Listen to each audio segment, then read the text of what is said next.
Dakota land where the skies are wide and the freedom stands. With a Bible in my hand and a prayer in my heart, living this life where the wild plays its part. Dust on my boots and my hat pulled low, got my trusty rifle and I'm ready to go.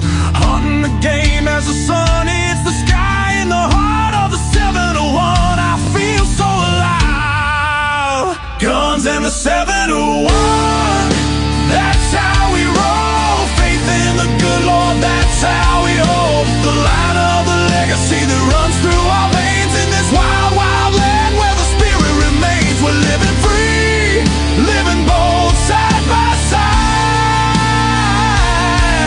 with God on our plate and our hearts open wide.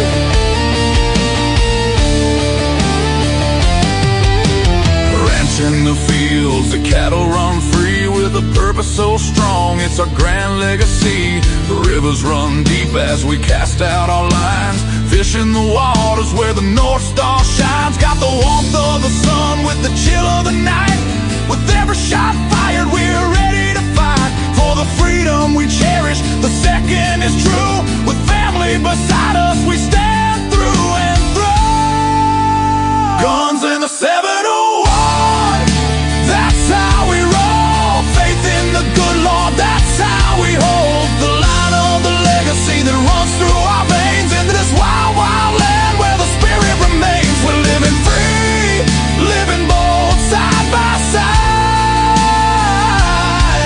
with God on our plate and our hearts open wide.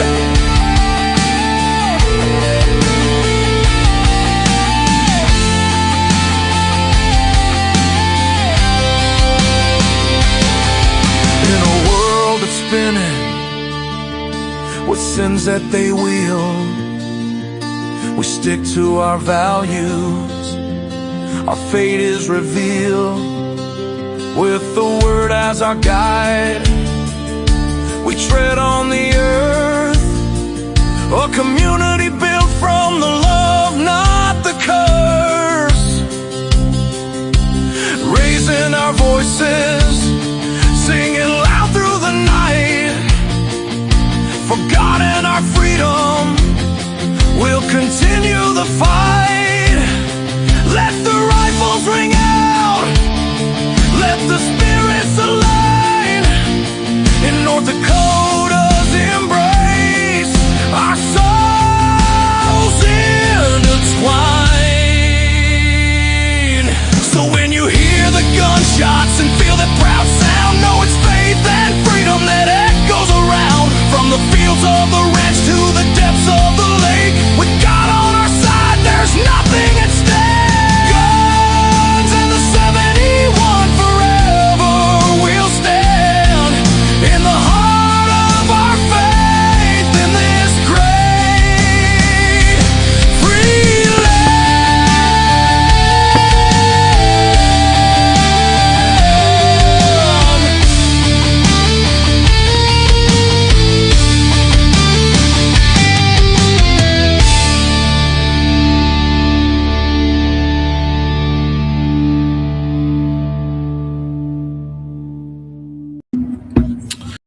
All right, good evening, everybody, on this eve of the election night, primary election in South Dakota. So we'll try to give updates as we come on there. My guest tonight is going to be Senate candidate for District 31, Mary Grainer, and I'm telling you, it looks like the claws have come out in this race somewhat.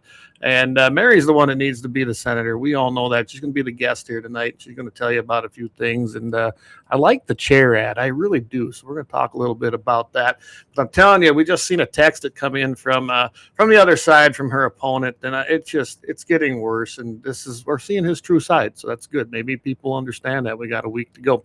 With that, we're going to start this off like we do every single week. And that's with the Second Amendment, the well-regulated militia being necessary to the security of a free state. The right of the people to keep and bear arms shall not be infringed. And it seems like that gets, I say this all the time, more important every time. I also want to start with a prayer. And I actually picked out a couple verses that I think are very fitting for tonight. So we'll just start with that and go. Lord, we'd love to thank you for the beautiful day we had and all the blessings that each and every one of us have in our lives that you have granted to us. As we fall upon election season, especially in North and South Dakota, we're reflective of what you said in Exodus 18:21. Godly leaders must be capable men who fear God, trustworthy men who hate dishonest gain. And there's more to that verse, everybody. But God, we can't thank you enough for sending the leaders that you do. And we hope that the people who are voting cast those votes for people who have fear of you, but also keep your word. We also want to point out Titus 1:7-8. An overseer must be above reproach, not overbearing, not quick-tempered, not pursuing dishonest gain, and reflecting the stewardship of God's household. And that is the kind of leadership that we all need. It's reflective of your word, your law, and your will. And we pray to you that you will send us those people. In your name we pray. Amen. All right, with that, I would love to have our guest join us. So I'm going to click her in. Hopefully everything is working here. I will see if I can unmute your mic if you can. I think I can do it from here too. You'll have to unmute your mic. Yep, I think I got her. There we got you. I can see an idea. So, Mary, welcome again. Thank you. Thank you for having me. I'm so excited. And what perfect timing. First of all, shout out to you guys. I mean, your intro is just it's so moving. And it's like, I mean, the whole song, just everything that goes with it, talking about God and just our country, it's so moving. And then to start out with a prayer as well. God's on our side. He really is. And all you have to do is ask and wait, and you shall receive. Well, and I go down that path a lot here. I've had quite a few changes in my life since last fall, and it's brought me closer to God. It's brought me closer to his word, and I have that personal relationship, which I really never had, not like I do now. And I'm not afraid to say it. So that's probably different for a lot of people. Sure. But check out my necklace. I had to just, bring this one on tonight. Oh, awesome. I love it. Isn't that amazing? It was something I had seen, and it's like, I just have to have it. So guns in the 701 and God, what else do you need? I love it, Mary. That is awesome. So it really is. So I have to put this up here, and we'll go into it. I've got the picture you sent me. I also was able to put together a quick ad that I'm going to be throwing in with the rest of the ads that I do have. We only got a week out in North Dakota, and tonight, everybody, South Dakota primary is going on. You're voting for a lot of things, and I do got to throw this out here quickly. So there's only 0.14% in right now, but Mike Rounds is running, and he is leading so far. There's only 3 precincts in, so it's not a lot, but he's leading at 78% in the Senate race. You have Marty Jackley. He is running for United States Representative, and he is leading with 79%. And for the governor race, we got 4 of them. Larry Roden at 21%, John Hanson at 28%, Toby Doden at 29%. He's in the lead by 1%. Dusty Johnson coming in at a mere 22%. But again, these are very early results. And I've been being asked about it all day today because I've been doing some work with a neighbor and some guys were over there. And I'm telling you, I think it's probably going to come off to a runoff. I think they got to get 30-some% total. Oh, sure. Mm-hmm. And then there's a runoff. But I think your top 2 candidates, my prediction is it's going to probably be Doden and Hanson. They seem to be the ones that have the people's voice. Hanson was instrumental in shutting down Summit Carbon Solutions in South Dakota. He helped lead that as a majority leader, and of course they won that. So that holds a lot of weight right now down there in South Dakota, and it should. So I'm glad to see that. I'm not a Johnson fan. I'm not even going to get into that tonight. I've known him for a long time, so he's not a good guy as far as I'm concerned. But hey, I would love to put this up. You ready to kind of talk about this a little bit? Hey, sure. Whatever you have. I'm an open book. Well, I want to get some updates here, but I want to put this out because I love it, Mary. Mary Grainer will show up. I love this. Well, yeah. I'll just let you go with this.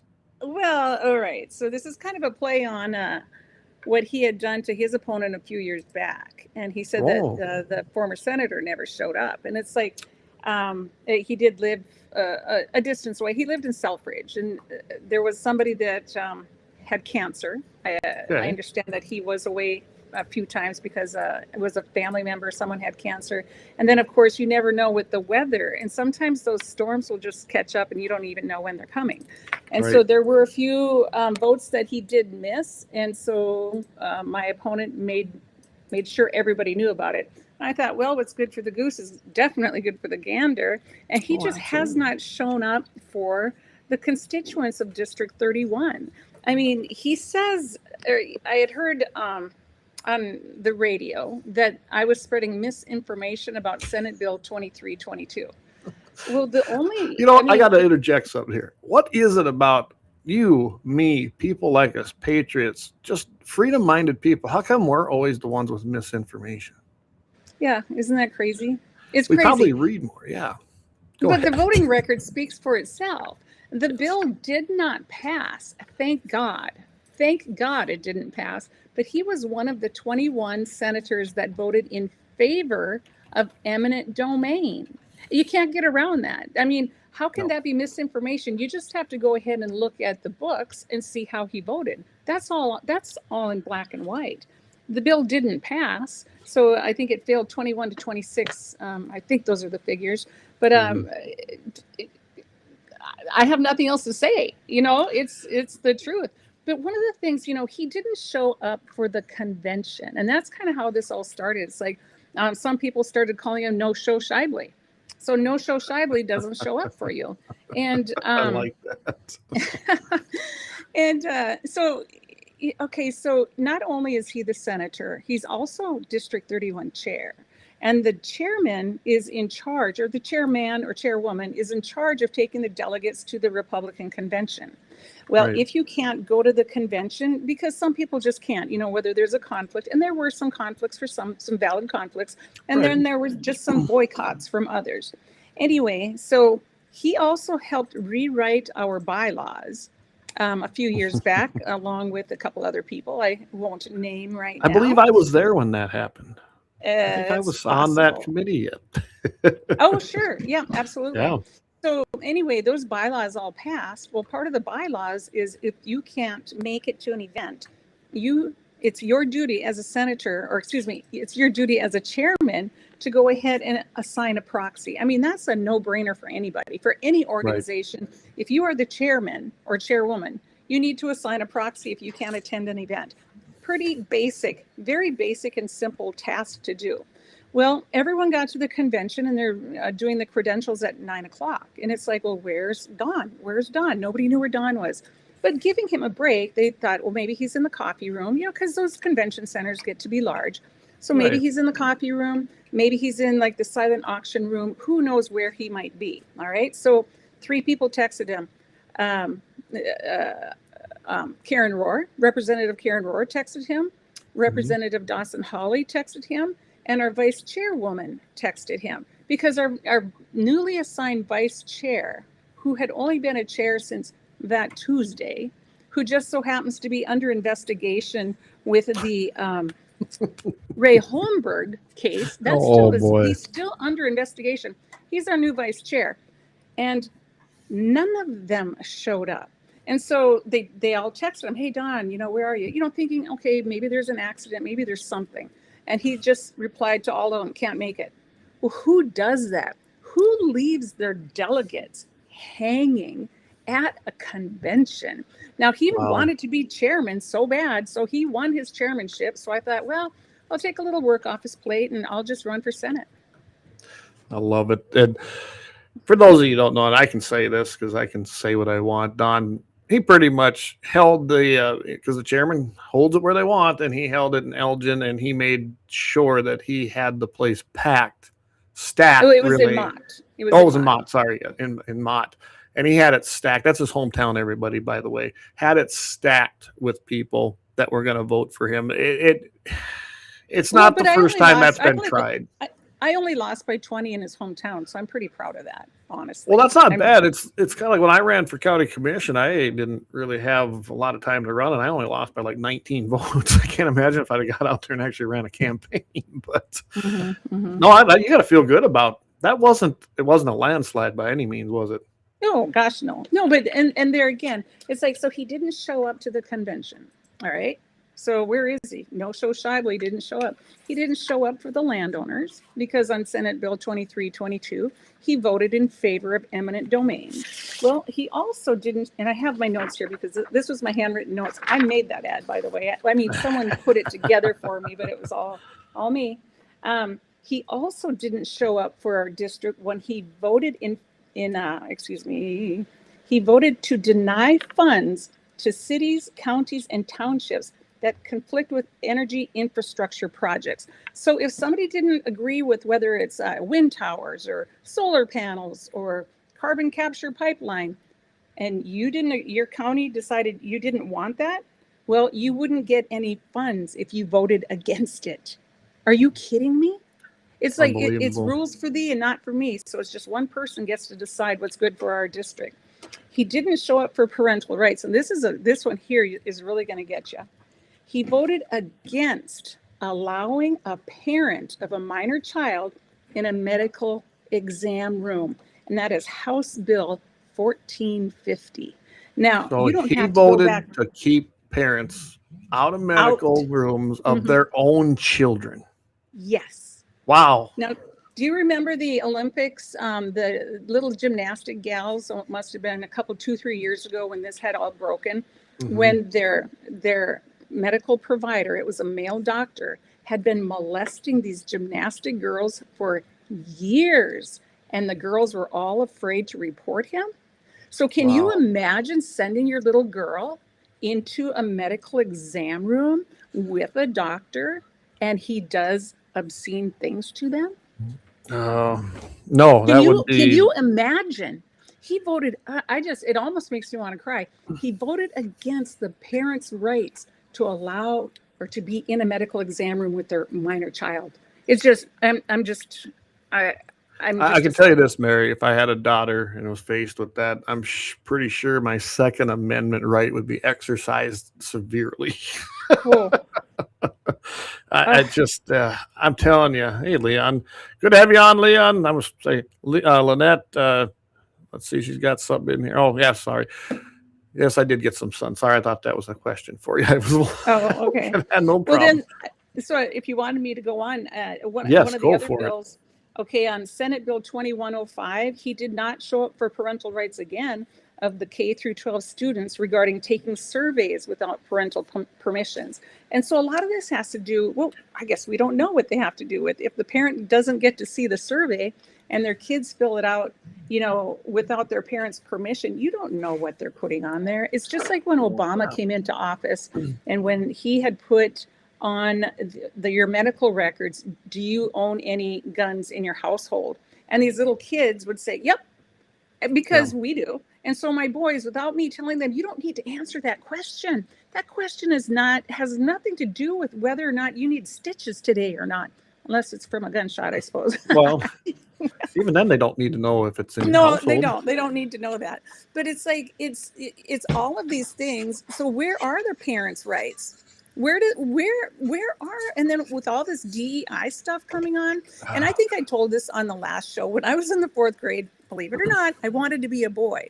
So you said that, yeah. Yeah, but I was the 5th girl and I had a baby brother. So of course, as an adult, I was jealous. And it's like, you understand that when you're more mature. But as a 4th grade girl, when you're 10 years old, you just wanted to be a boy. Well, in today's date, they would take that child aside and, send him to the counselor. And then the counselor will say, you need to talk to a doctor. Okay, so that's when those things get started. Now, will this happen in North Dakota schools? I don't know, but we do know it has happened around the country just for the last how many years. And it's been crazy. So I promise to stand up for parental rights. I promise to stand up for, landowner rights. I mean, this is who we are. The Constitution is what guides us. And it's like, you can't take that away. Oh, absolutely. Constitutional rights are fundamental. It's just that simple. I'll give Don. He has been good on some issues in the past. Yes. Does not make it does not mean though that he has been good lately. Eminent domain is a constitutional parameter, right? But it's not to be used the way that they were using it, and it sure isn't supposed to be used to trample private property rights as we've seen in North Dakota and South Dakota and everywhere they've tried this. Mm-hmm. I mean, we could get into the details about the common carrier and things like that, the common use carrier, but Don has been on the side of them, private industry, to trample your rights. So that has wiped away anything he ever did as far as property rights go, in my mind. Mm-hmm. It is. And there are, if you look at his voting record with CPAC, he has a 68% lifetime score. Now, 68%. Which is an F. It's an F. It's an absolute F. And it's like, okay. So at best, he's a moderate Republican. He's not a conservative Republican, that's for sure. Because on those same bills, that when you compare, so then let's move forward to this other score sheet. He's at 35%, and Dawson's at 85%, and Karen was at 90%. And so, that's pretty fair. That's right up there, almost an A plus. Definitely an A for Karen and a B plus for Dawson. And it's like, right. But an F for our senator. And you would think that all of their values would be about this on the same page in our district. You would think. I can tell you that there was definitely, after I got involved, which that's a whole other story. Mary, I can't even believe I got on the committee, but we all know what that was about. But anyway, there's a definite divide in the district. Mm-hmm. And let's just face it, if it wouldn't have been for bad weather, we'd have taken over that district. We'd have filled every spot. Oh, unfortunately, absolutely. It didn't happen. Right. But, right. That's the cards we were dealt. And when they were able to jump on the opportunity to take back control, they did it. They never quit working. It despised them that, grassroots people might step up and maybe run. Well, that shouldn't be offensive, really.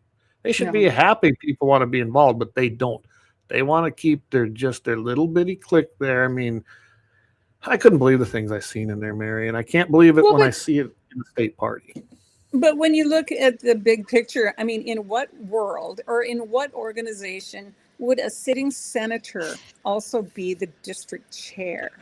That's like the fox in the hen house. It's like, so you go ahead and you make rules for your district, and you go give them to yourself in the Senate.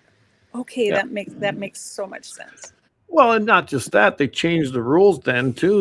And I remember that because they were afraid of people like you and me and several that were involved, that we might show up with, like they did, with a bunch of people and overtake them. That you had to give notice. What was it? 10? I don't remember. 20. 10 I days. think 20 days. 20 days to the chairman that you were going to run for an executive position on the committee. That being president, vice president. Are you kidding me? And who was our chairman? Well, Mr. Don. Mm-hmm. So you had to notify the current chairman that you were going to be running maybe for his seat. Talk about an advantage, because he knew whether he was going to do this long before 20 days, possibly. Right. But to have to give notice, and I remember I brought this up. I said, you don't see this as a conflict of interest, and he didn't. So everybody, that's what Don sees, no conflict of interest of holding as much power and having a grip on it as he can. That is not a public servant. That definitely does not follow Exodus that I read in the prayer. He is not a civil servant. Okay, so they're supposed to do it in writing, but everybody did it in writing except guess him. Who? Except him. Imagine that. And you can't make this up. You can't make it up. No. Well, and I've always had an issue with the way it's structured in North Dakota, where century code is. I've never seen the legislature pass law that is so involved in a nonprofit private organization in the way they function by seating the 3 legislators on the committee. Seriously? That's Right. ridiculous. But You know, hold this. Okay, so we have 3 current legislators on our board. and 3 We have passed, right? 3 former legislators on our board at large. And so a former legislator can be at large, all right? So that means, let's just say, okay, there's Representative Rohr, Representative Hawley, and Senator Shively. And I'm not saying this will happen, but what if all 3 of them lose? Let's pray not. There are people that I want to win. Yes. Let's just, for an example, if they all 3 lose and we have 3 new legislators, that means we would have 6 former legislators and 3 current legislators for a total 9. of 9 on Out the of, committee. was it 15? Yeah. I don't remember. Think about that. 9 out of 15 will be legislators. Wow. Yes. That isn't stacked at all. And you know that when Don loses, he's going to he's going to take a seat because he can, and he'll Yes. probably remain chairman. Well, and and if he isn't, well, but that's what he wanted. He wanted the chairmanship so bad, he can have it. I'll just, like I said, I'll take his Senate seat. Yeah. But I just lost my train of thought. That's Well, all right. It'll come back. Tell you what, let's take a quick break. We can get our thoughts back and we'll continue this because I'm telling you, I sent you a text that was sent to me, which, Oh, yeah. wow. I'm telling I you, received it. I bet 50 people have sent it to me. it's unbelievable what's happening, which tells me the I'm over the fox is target. in the hen house and they're running scared. Let's just put it that way. So let's take a quick break. We'll be right back with Mary Grainer, Senate District 31 candidate. And she's going to win, everybody. All right. We'll take a quick break. You bet. As a husband and a father, I think about the future every day. How to protect what we have, but prepare for what comes. I'm Chris Olson, and that's why I'm running to be your next Public Service Commissioner. The Public Service Commission affects your life every day. Every time you pay your utility bill, every time a train rolls through town, you depend on commissioners who put stability and safety first. I've worked in coal mines and power plants. I've ranched and farmed. I know how energy gets made and what our land needs, not from behind a desk, but from experience. I'll fight to keep your rates fair and your lights on. I'll make sure trains and pipelines running through our state are safe. I'll make sure companies clean up their mess and respect our landowners' property rights. The commission isn't for big corporations, big tech, or special interests. It's for you. Let's focus on what matters most: reliable and affordable utilities, safe infrastructure, and a deep respect for our people and property. I'm Chris Olson, and together we'll put North Dakota first.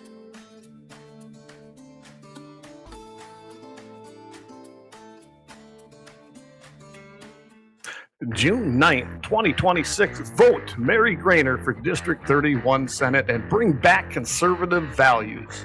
Mary Grainer will show up. Unlike her opponent, Senator Don Shively, who did not show up. He did not show up as a district chair and a leader of the district to the North Dakota GOP State Republican Convention. He also didn't bother to tell anyone. No email, no phone calls, no text. Just did not show up. He did not show up for landowners and private property right battles, and he voted in favor of eminent domain for private companies in Senate Bill 2322. He did not show up for District 31 or North Dakotans at all when he voted to deny funds to cities, counties, and townships that conflicted with the energy infrastructure projects being pushed on the citizens of North Dakota in Senate Bill 2208. He did not show up for parental rights when he voted against allowing a parent of a minor child in a medical examining room, House Bill 1450. And he once again did not show up for parental rights of K through 12 students regarding taking surveys without parental permission in Senate Bill 2105. Fill that chair with a conservative leader who will show up for District 31. She will show up to defend your private property rights and your Second Amendment freedoms. She will show up to defend children. She will show up to defend life and help our veterans. Vote Mary Grainer District 31 Senate, June 9th, 2026. Bring back conservative values, paid for by Mary. Hello, I am Greg Carls. I'm running to be your Perkins County Sheriff. This county is not just where I work, it is home. For over 25 years, I've been involved in many aspects of the law enforcement world, from private corrections to dispatch and jailer. For the past 18 years, I've been South Dakota State certified. For 16 of those years, I have served right here for the people of Lemmon and Perkins County, not just as a law enforcement officer, but as your neighbor. I've been there on people's hardest days, and I've never forgotten the responsibility that comes with that. I'm a husband, father, veteran, and man of faith. Those roles shape how I serve, with compassion, humility, and respect for every person in the county. My time in the U.S. Army Reserve and my deployment to Iraq taught me the value of standing strong when people need me most, and being part of a team is invaluable. Being your sheriff isn't about power, it's about you, the people. I'm asking for your vote on June 2nd so I can continue serving this community and county I love as your sheriff. All right, and we are back. It wasn't a real short ad, but essentially I've been helping out. I've never seen that. Thank you for doing that ad for me. I appreciate it. Well, I'd love to say I put more time than that in it, but I did that in about 10 minutes. This is when I got back in from working today, and I wanted to have something for you. So the guy that does my voiceovers, he's actually on a plane out to Virginia to meet up with his daughter, and then they're flying back home. So it was a last-minute kind of emergency thing. So I had to do it. I don't have the best voice, but hey, it seemed to work. Great voice. And the other ads, same thing. I've been supporting people. I'll do one for Alex as well here during the show. But I'm putting out those ads somewhere else. They don't pay me anybody. This is my donation to help everybody out because these are true patriotic people. And if you haven't voted, I think most of it's closed now, probably in South Dakota. But Greg Carls' guy was back in Perkins County. I've gotten to know him very well for the sheriff's office. He really is a man of faith. I go to Bible study with him every Monday. That's how I really met him. And I'm telling you, anybody who's a man of God, loves the Constitution, and will defend your rights, that's your sheriff, plain and simple. So I predict they're going to have a runoff. The one guy that I think is going to get a lot of votes ran as an independent. Therefore, he goes on to the general. So I really hope that I can say congratulations to Greg later this evening, and I'm gonna be tracking it as things are coming in. I've seen nothing on the Perkins County polls yet. So anyway, but we got one more week for yours. We do, but before we move on to my week, when you talk about electing a sheriff, make sure whoever you elect or vote for is a constitutional sheriff, because there's a difference. A constitutional sheriff will stick up for the Constitution if things go south for any other reason. Oh, absolutely. Absolutely. Hey, Dan, good to have you. He says, sorry, I'm late. And I put this out here. Anybody, if you have a question for Mary, please type it out here in the comments, and I'll do my best to read them all to everybody. We tried a phone thing last week with Chris. It kind of worked, but it wasn't great. I had to hold the phone up here in my mic.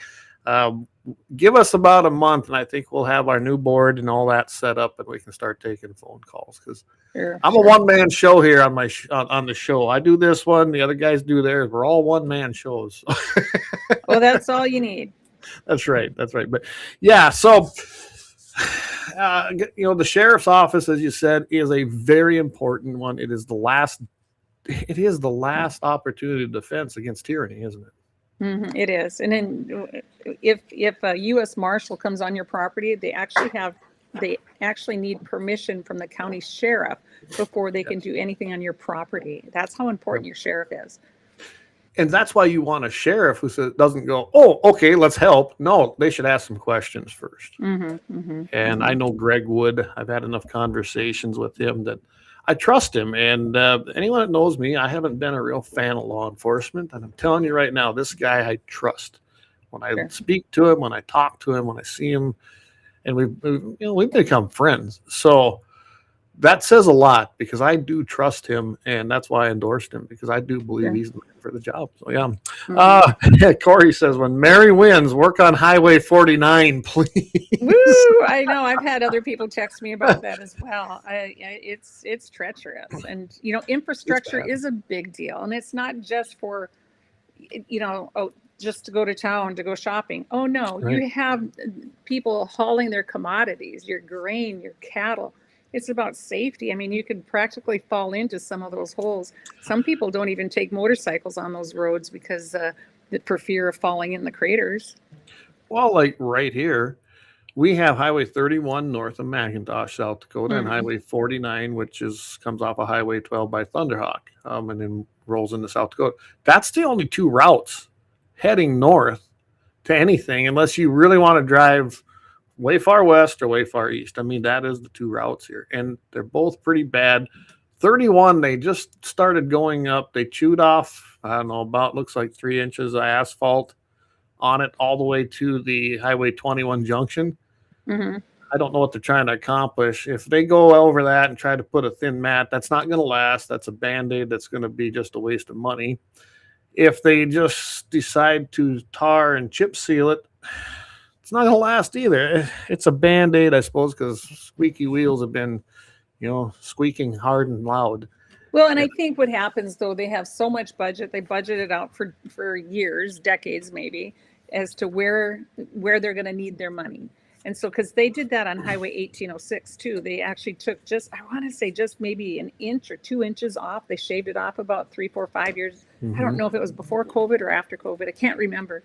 But they shaved it and put a new layer on. And the contractor told us, because they stored the aggregate, the shaved off asphalt on our property. He said, "You guys are going to hate this highway." But that's all they could do. They did put a Band-Aid over it, and it was better than what it was, but now it is breaking up in the middle. Well, it will. And let's just face it, I did a little research into this when I was running for county commission, because I wanted to know what the real problems were. Figured I'd have to go review how many miles of roads there were. But I found out the last time they did any kind of actual real reconstruction on a county gravel road in Sioux County, it was still spec'd like it was. We all had maybe half-ton pickups, maybe 3/4-ton pickups, cars, and light trucks, meaning straight trucks, not semis, not heavier equipment. They were not speccing those roads to keep up with the demand of basically what it was needed, which is a heavier base, wider shoulders, and just built in the same way. Well, you can't do that. You'd be better off to rebuild fewer miles and do it right, because it'll last. But no, that is not what they do. Right. And granted, Sioux County don't have a ton of money, but I found a way to save about $250,000. I'm sure it wouldn't have been popular with the government people, but I don't care. I'm not there to serve them.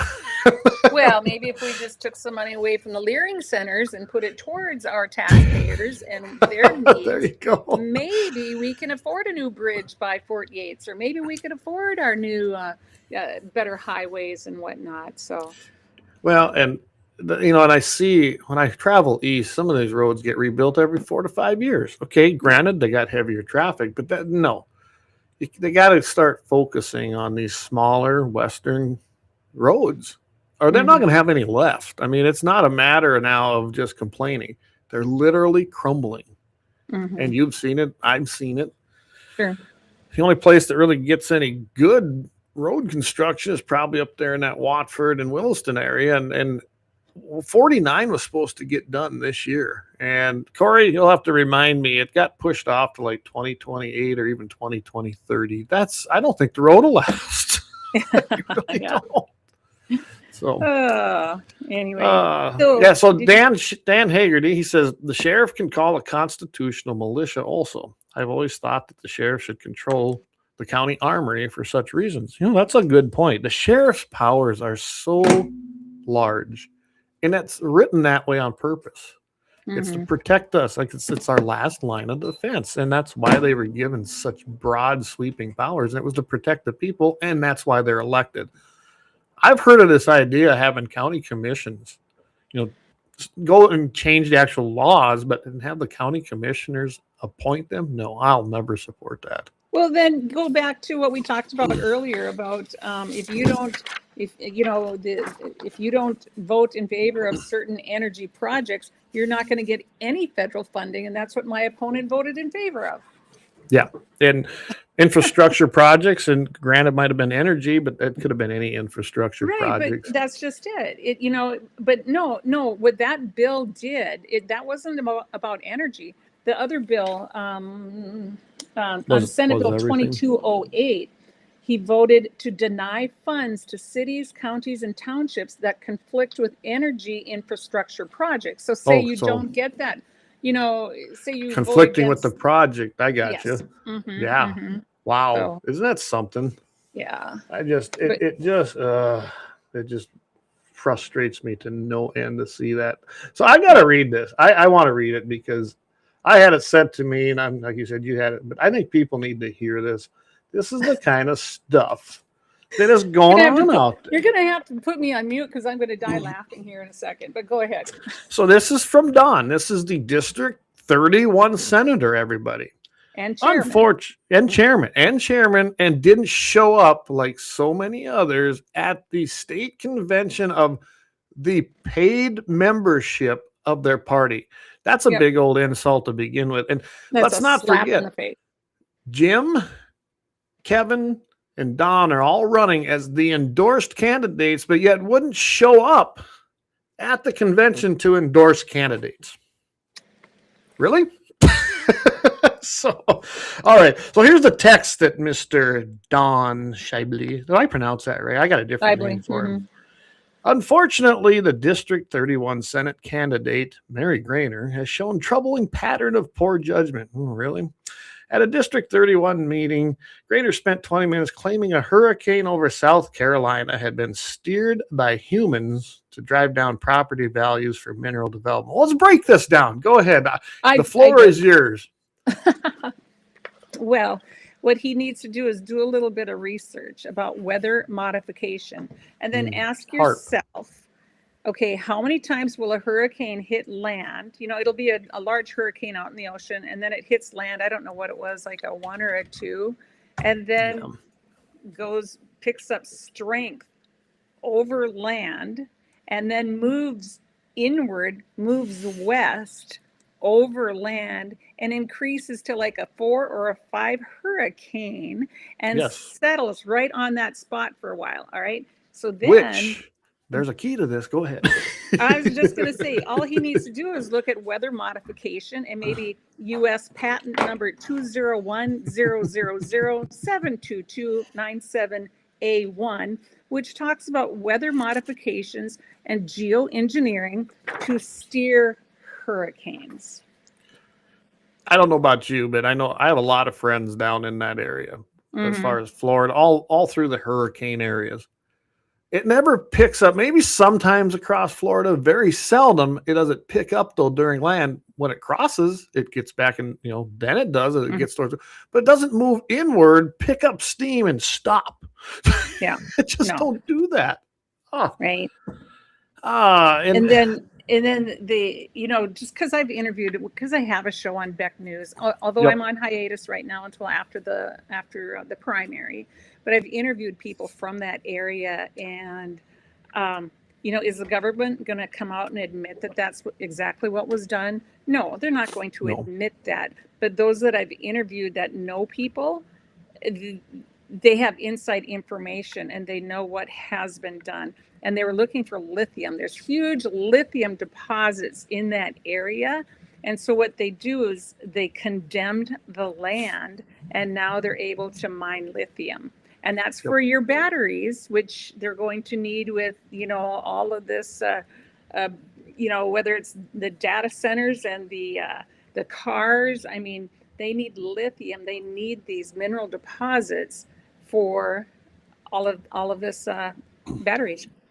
Yeah, and Dan just said that wasn't their mine supposed to start mining. Yes, it was for lithium. It's just like the fires in California that miraculously started. I'm not even going to go into that. It burned out that area. It's still been declared a disaster. They haven't allowed people back in there. From what I understand, there's some pretty big developers that have different plans for those parcels. Well, they want to use them for 15-minute cities, and anyone who's done any research at all, look at the United Nations. I mean, it's all in black and white. They want 15-minute cities. Yep. And so You know, Well, I'm proud that I do think outside of the box, and just don't take everything that's spoon fed to me by mainstream media.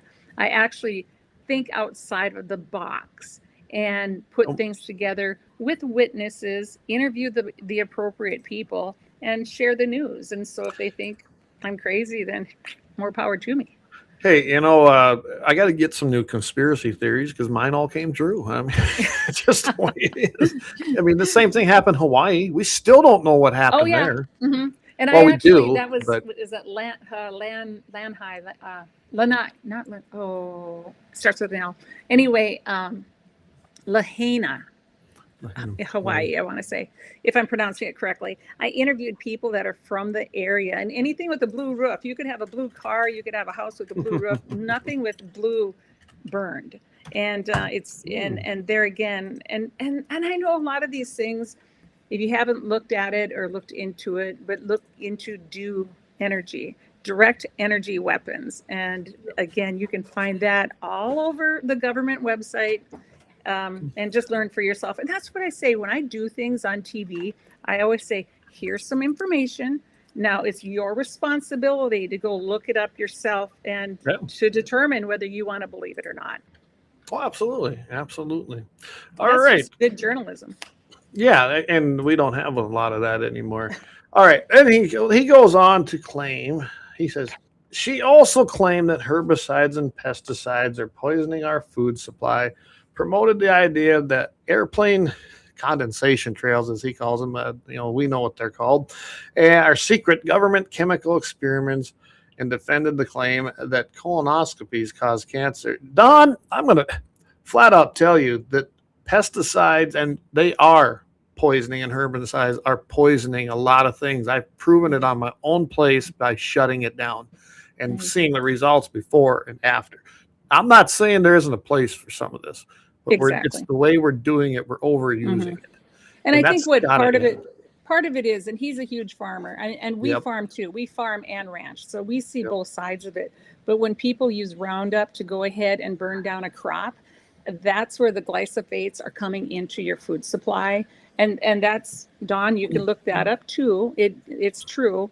But that's where it comes from. It's not if you do, burn down, the way I understand it. If you burn down your land before you plant something, it's less likely. But when you spray your crop, some of it's ripe already, and a little bit of it's green, but you want to harvest it all at the same time, they spray it with Roundup and burn it down.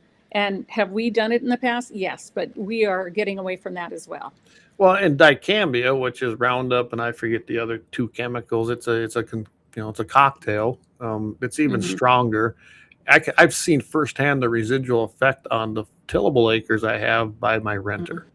And I've actually, in the new lease, he can't use it no more. I'm not going to allow it on the place anymore. I watched it when we had a rain come through. I watched it literally, and it was applied correctly. There's really no fault as to what they did as far as legally. Would I have done it? No.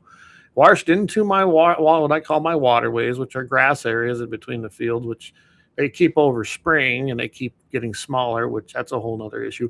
But it literally washed into there and killed everything. It killed the grass after being sprayed properly. I can't have that here. As a hunter, I'm not going to allow it. I want my grasses. I want some of this stuff. I watch my trees, these guys out spraying when they shouldn't have been. And we can spray in a 10-mile-an-hour wind. I said, not on my place, you can't, because I watched it drift into my trees. It didn't kill them. They're right. It won't kill them. They didn't bud out until July, end of July. And they should have been budding out now, earlier. Yeah. I'm just, the overuse. And some people they don't care. And they're just not doing it correctly. And so there is a problem, but let's remember, Don voted in favor of protecting the chemical companies. Now we basically can't do nothing to them either. Yeah, that's right. So that they're not held liable for anything. So kind of the pot calling the kettle black right there.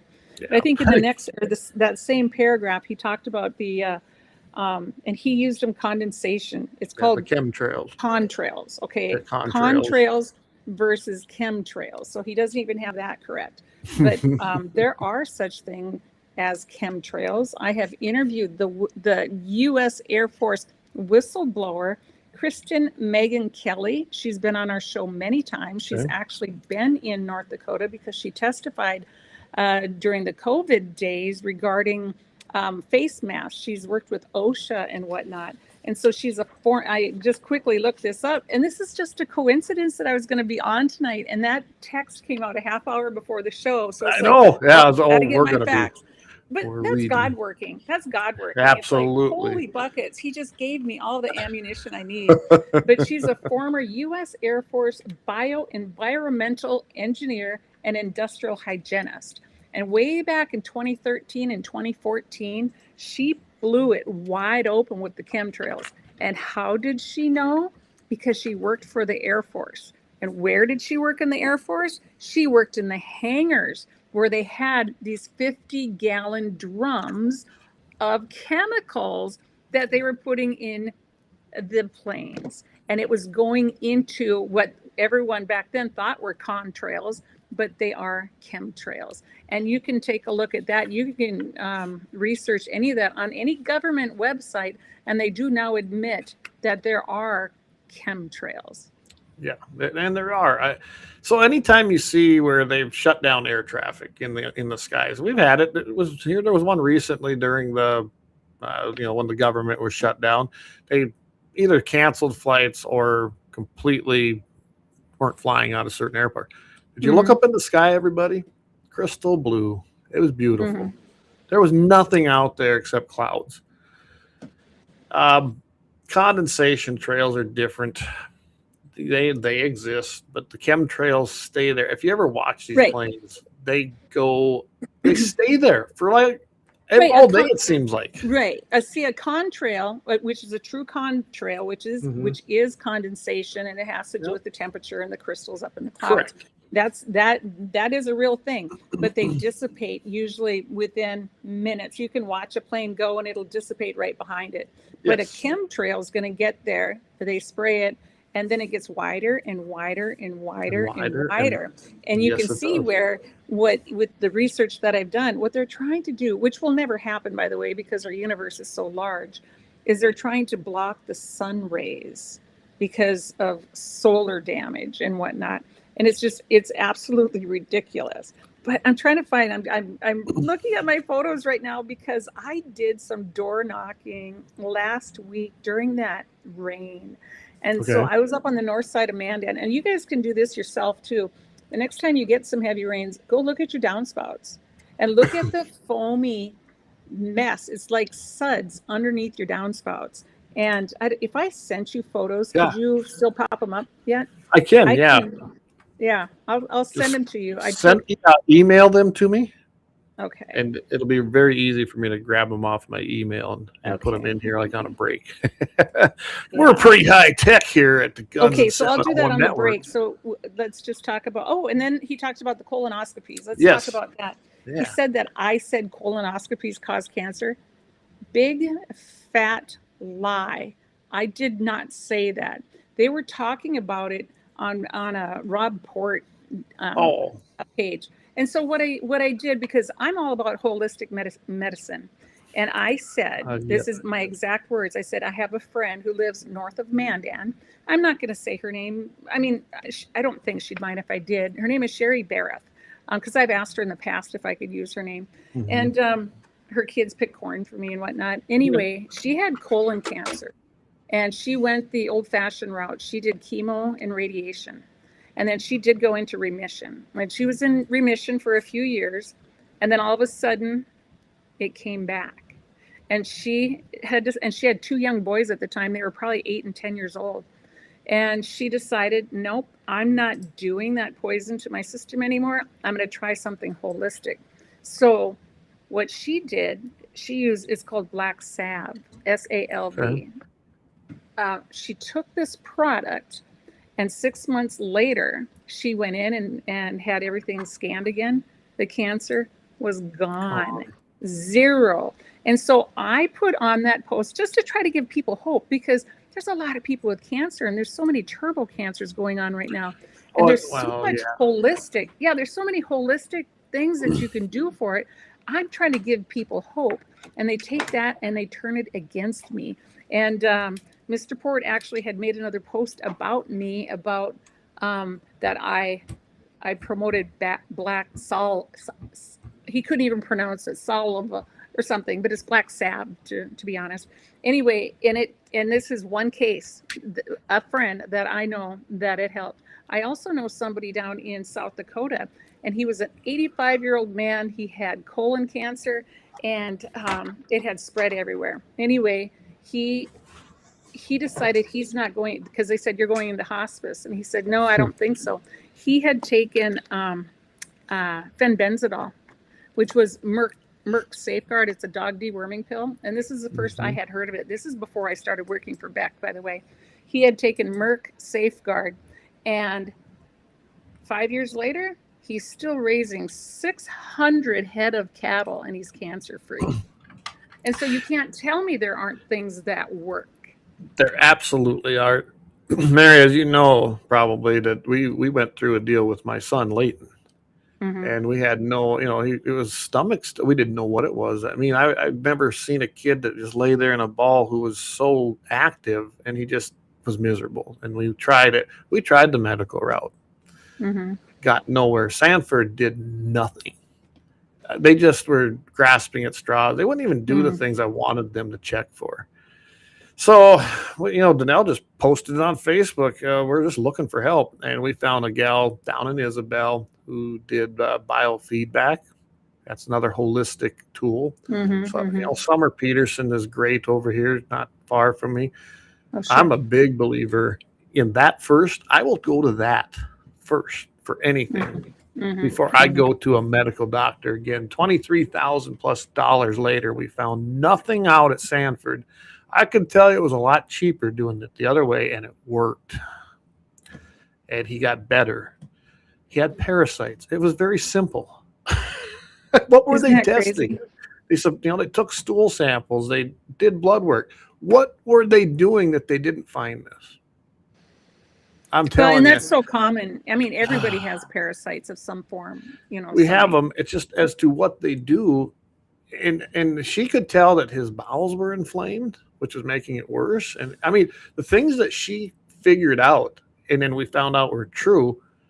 We finally found one doctor who said, hey, I'm not counting out that side of medicine.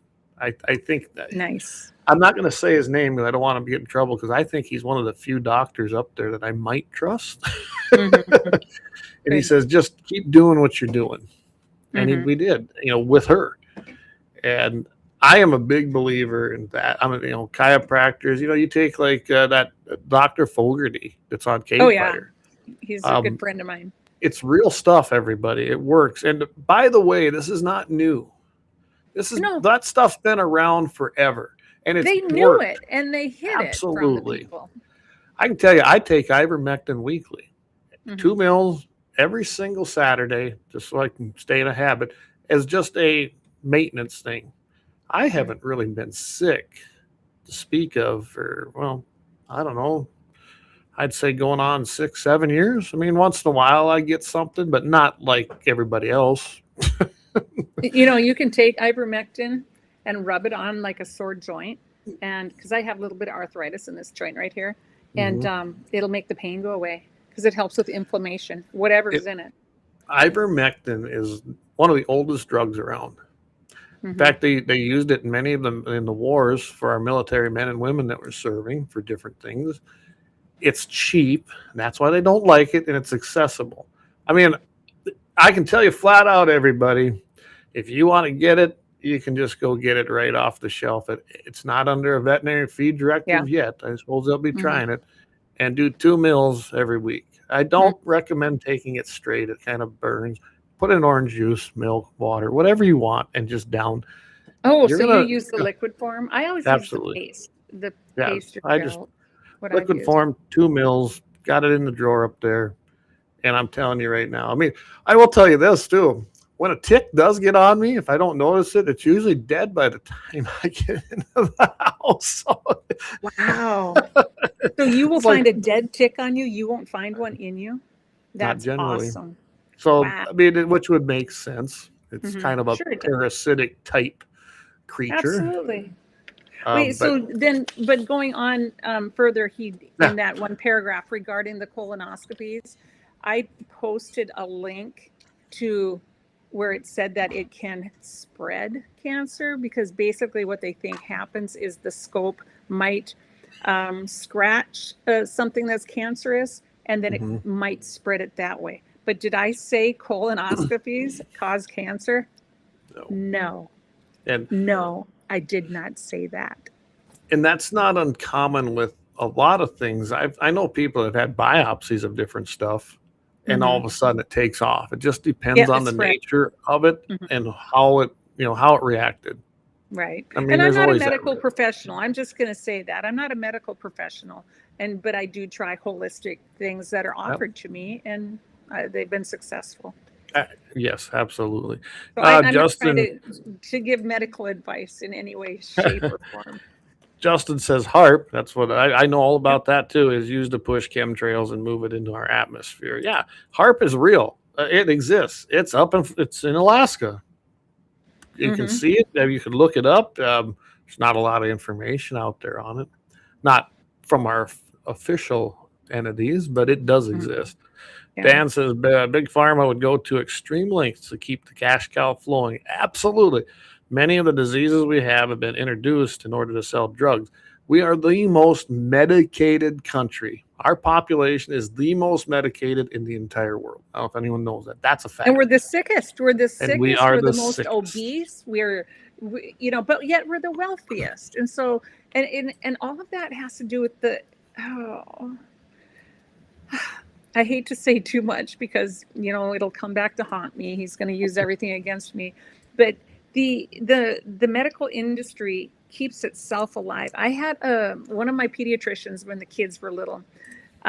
He had told me this, and this is 20 years ago, way long before Beck. How there was in a really large city in a very poor neighborhood, the doctors had decided we're going to open up a free clinic so that we can help people. And it's like, we're not going to charge them, and we'll donate our time, and we'll just have this free clinic, and everybody would take turns. And the government made them stop because the people were getting too well, and they weren't utilizing the emergency rooms anymore. And the hospitals were going broke in the area because they lost all their patients. And so they were told to stop. Now let that sink in. Doctors were trying to help people in a free clinic on their own time, and they were demanded to stop because Medicaid and Medicare wasn't getting paid. And you just hit it. Medicare, Medicaid, and insurance in general. That's what doctors are doing now. And that's their cash cow. That's why they want everybody to have, I have MediShare. I don't have traditional insurance because I'm not going to be put in that box and meet their recommendations and their parameters and get permissions. You don't have to with MediShare. You meet your part, boom, they start paying. So you'll love this. Some of these, like Sanford, I was just informed after I got a bill after 9 months. I paid up everything that was my share. All of a sudden I get another bill, and they said, well, we submitted it to MediShare and they denied it. I said, I bet they did, being this happened in October and you submitted it in May. So my share reset at the beginning. I told them I'm not paying it. I go, that's your fault. And it wasn't a lot of money. That wasn't the point. Really? 9 months? Can you imagine running a business? I don't know about you, Mary, but if I run my business, any kind of business, and I wait 9 months to bill people out, I'm probably going to go broke. You cannot wait 9 months to bill and then say, sorry, well, we made a mistake. No. 9 months. That's 3/4 of a year. I just couldn't believe it. Yeah. Hey, Jamie. Hey, 701 Arms. Jared, he is up there in Carson, and we're going to get him back on because we haven't had him on in a while either. But we are talking to Mary Grainer. She is our District 31 Senate candidate. We're addressing her opponent's accusations and lies and kind of breaking it down. But we need to take a break. Thank some sponsors. You know how this works, Mary. Can't do it without your sponsors and your advertisers. Amen. So we want to get out there and thank them. And of course, Lauer Auto Repair has been with us since the very beginning. And you know what? Axe is fantastic up there. You know, they're up there in Bismarck, North Dakota on South Washington. I just can't say enough about the service they give. But with that, he's our top sponsor. I call him my founding sponsor, and he's been with us the longest. So we're going to go ahead and run our ads, thank some people, and then we will be back with Mary talking about, your opponent's lying nature. Anyway, we'll be right back.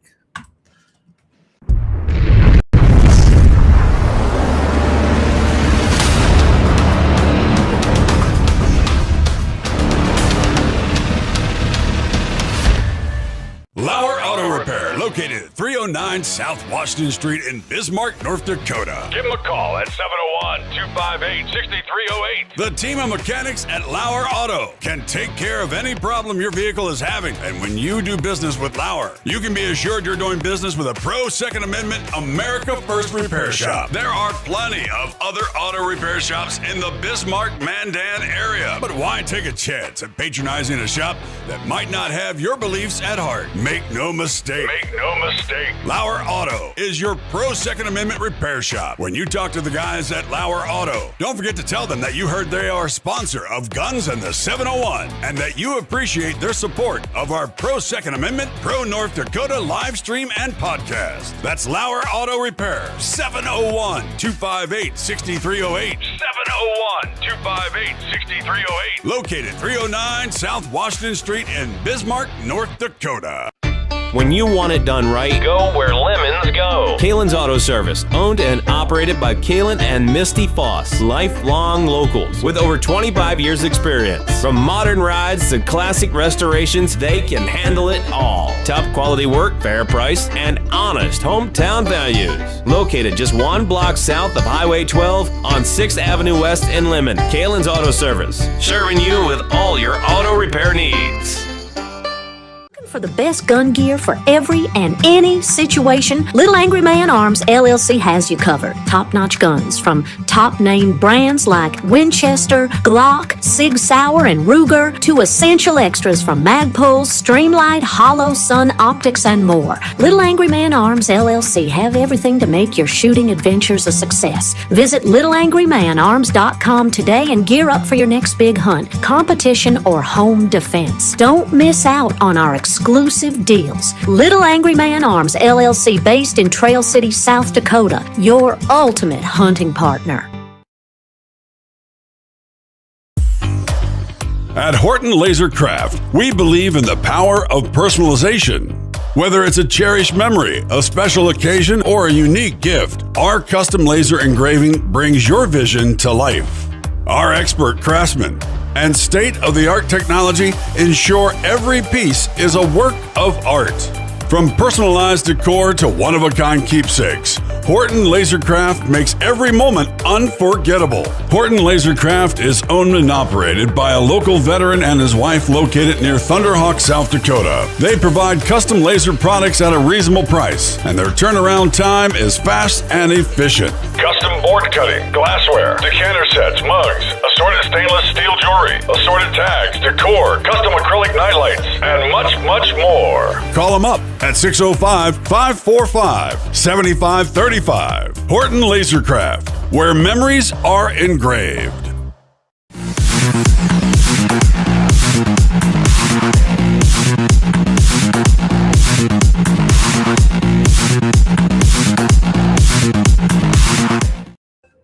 All right, we are back. Mary, I'm going to send you a quick message here that you asked. I didn't see that at first.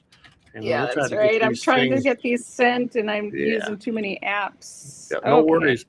So just quick update, everybody. I just went over and checked. Perkins County results are not coming in yet. Not surprising. They're, it's a little county.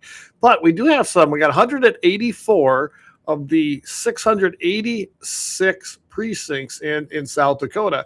Mike Brown's at 77%, unfortunately, and Justin McNeil at 23% for the U.S. Senate seat. United States Representative Marty Jackley's at 80%, and James Bialoda, I don't know that's how you pronounce it, but 20%. But this is the big race that's been getting the national attention. Larry Roden is at 25%. John Hansen is at 21%. Dusty Johnson is at 24%, and Toby Doden is at 30%, everybody. So I tell you what, that race, it's close, but it's a four-way race, and Toby's already with just 184 precincts in is all at 30%. And we haven't even crossed the river as the polls start closing. That's how South Dakota works. It's when you got that divide of Central and Mountain Time. Trust me, I've been through the South Dakota stuff many, many times. So keep your eye on this race. Right now, Dusty Johnson is trailing, Roden and Toby. Got John Hansen in there at 21%, but it's early. And if I don't know, like I said, I can't remember. It's either 30 or 33%. I'm not even sure that a candidate has to get. You may see Toby Doden get that 30% threshold, and he may be the winner. We shall see. There's still a lot of counties to come in, so we'll be watching this because I'm telling you what, I think you're going to see one of the bigger upsets happen in South Dakota tonight. That's my prediction. So, all right, let's get back. I want to wrap up with what Dawn had been saying. So you'll love this one, everybody.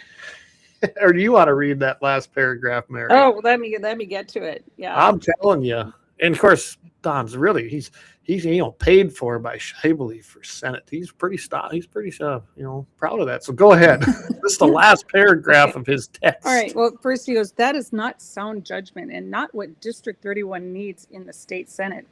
Grainer may sell corn, but she's often selling corny ideas. If you question the wisdom of her theories, vote Don Shively for Senate in District 31. No. Here's an idea. If you question the wisdom of my theories, just research it yourself. Don't ask Don because he's going to tell you it doesn't exist. Yeah, absolutely. And I wouldn't say Don has wisdom or knowledge. That's funny that our Bible studies have been really focused around wisdom and knowledge, and they're not the same, everybody. And I'm not going to go into that tonight in a theological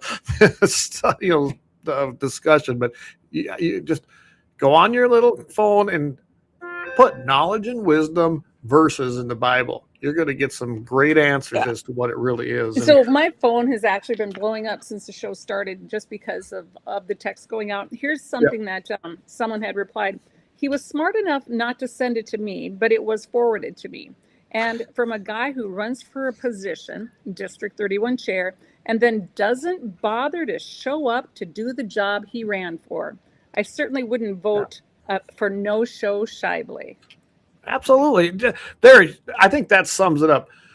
He already holds an office that he ran for, and that's the chair of the District 31 committee organization. And this is from... And doesn't show up and do his job. I got one from another gal. She goes, what's the text Shively sent out? I'm dying of curiosity. Wow.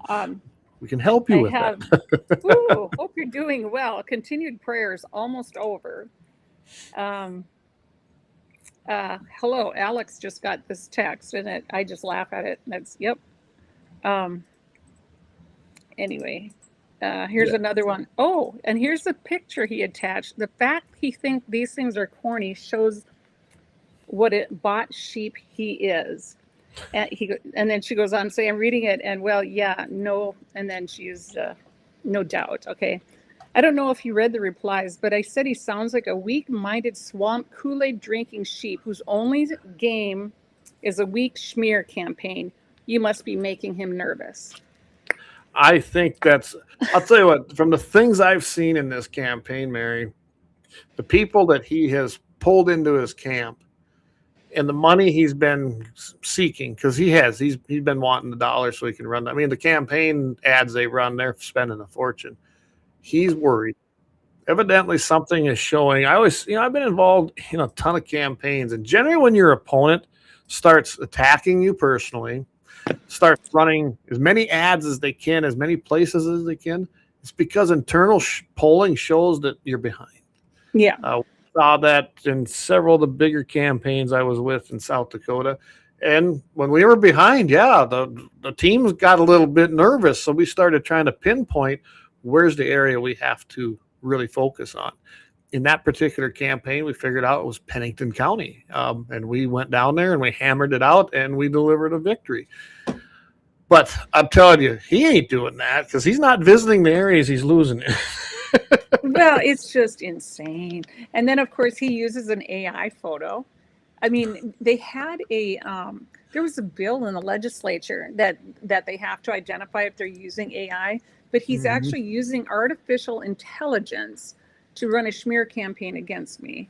And it's like, I think it's going to backfire. I really do. I think you're right. So yeah, I don't know if I can put that one in because it's a PNG, but I can convert it. I'll do that on the next don't worry break. about it. You know, people, I'm Oh sure. no, I would love to see that one. Let's see. I could take a screenshot. That's what I'll do. I'm going to try it here. I'm going to see if it'll load it.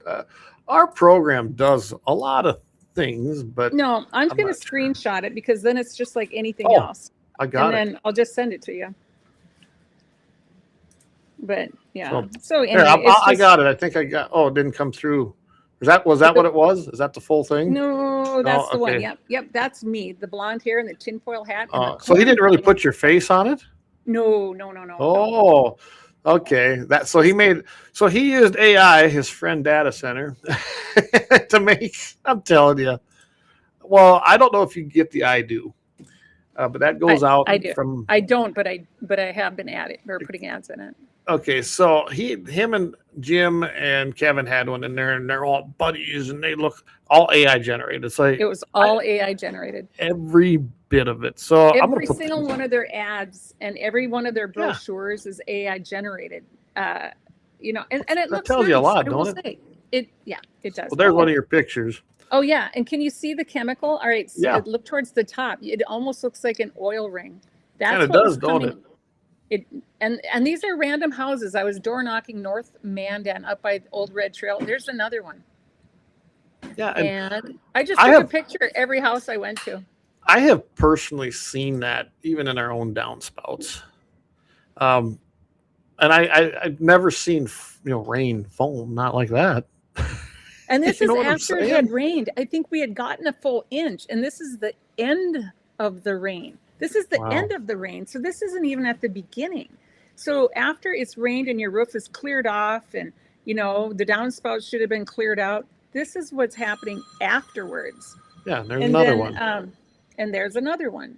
And it's like, it's just insane. But that first one you showed, it really shows the chemical in there. But that during that last there, you can see the chemical right there. But during that very last snowstorm that we had and it melted, when my driveway melted, it was just foam on top of my driveway. Yeah, I mean, and that's not normal. Remember, you and I probably remember acid rain? That was going to kill us all back in the 80s is when I was a kid. Like, oh my gosh, really? And now we're back to that? But it's true. When back then we had different emissions. Hang on a second. Family. Hi. There's one more. No. There you go. Yeah, so there you go. That was the other one. But we didn't have the emission standards that we have now, and so there was pollution in the air, and it did come down in the rain. The rain clears the skies. It cleans the skies. It really does. And they called it acid rain back then. And no, it didn't kill like they said it was going to kill. But now we truly can see foam and stuff in our downspouts. Well, and that too leads me, and that's a whole nother can of worms we don't have to open tonight, but I am not a fan of weather modification of any kind. So when they fly their planes up there to try and suppress hail, I watched it personally affect us over here when they were doing this in Bowman one year. You'd see these beautiful storms building, and the pattern here is that's where they come from, okay?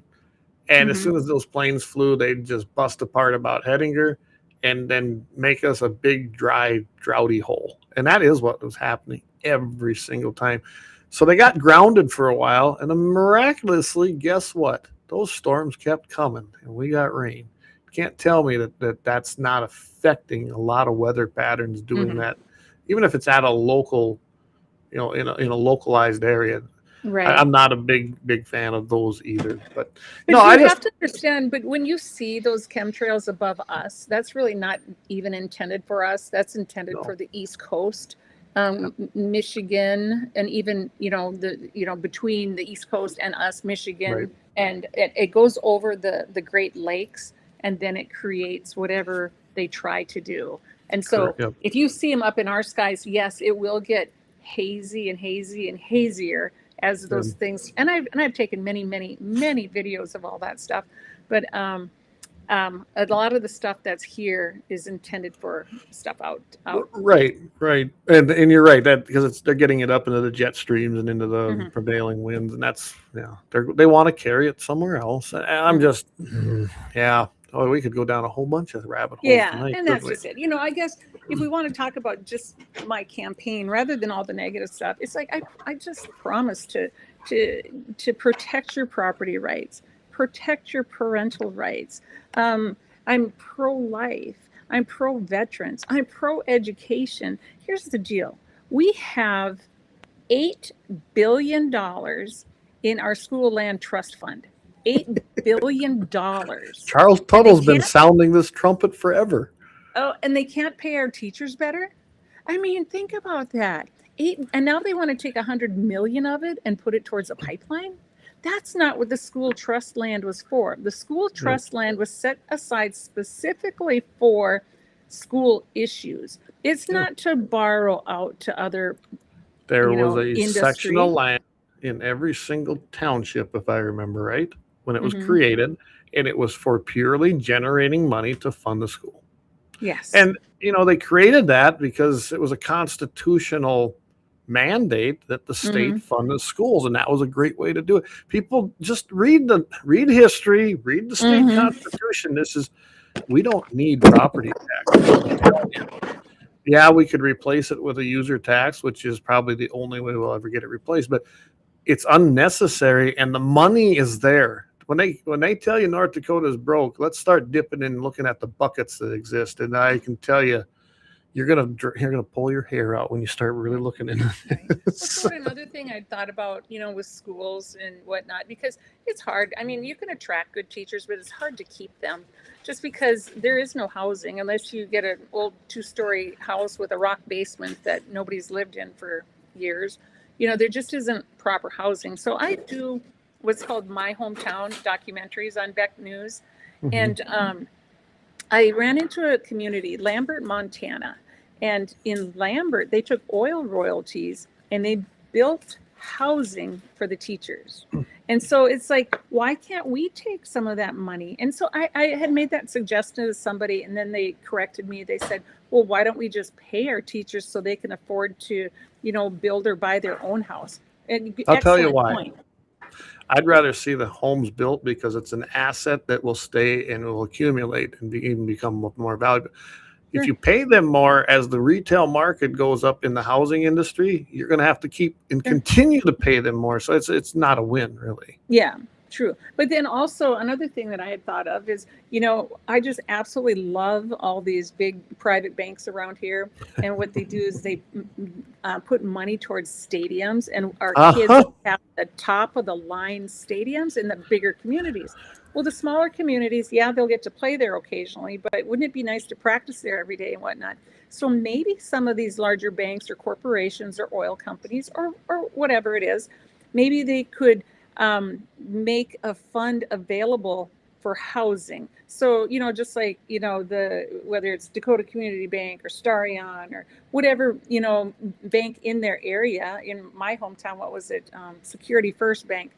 So what if these banks were to put money towards some of those housing projects for teachers? I think that would be amazing, because they donate all the time. And so I think this would be a great pot to put some donations into. I'll tell you flat out, the amount of money wasted on sports, and that is what I call it, for such a small percentage of the students that actually participate, when you start comparing it to those that don't, torques me off. If you want to play sports, fine. I have no problem. I was in sports. I'm not one of them guys. Oh no. But I see the money spent and go, we have kids who can't read. Okay. Yeah. But yet you're spending millions of dollars on maintenance for facilities that maybe were donated because now the school has to maintain it. You're running all over the country at $5 diesel. No. I know North Dakota's a little different because they can charge a fee for participation, but it doesn't cover the expense. Mm. And then you've got the manpowers and the labor. It's just, and I'm telling you right now, I'm getting sick and tired of seeing tour buses that like country stars have at schools to take kids to. No. It's other people's money, everybody. Quit spending it like you are kings sitting on school boards. Why are we making architecturally beautiful buildings when you can put 4 walls up, put some classrooms and some shop rooms and some ag rooms in there that are worth a damn and teach kids some?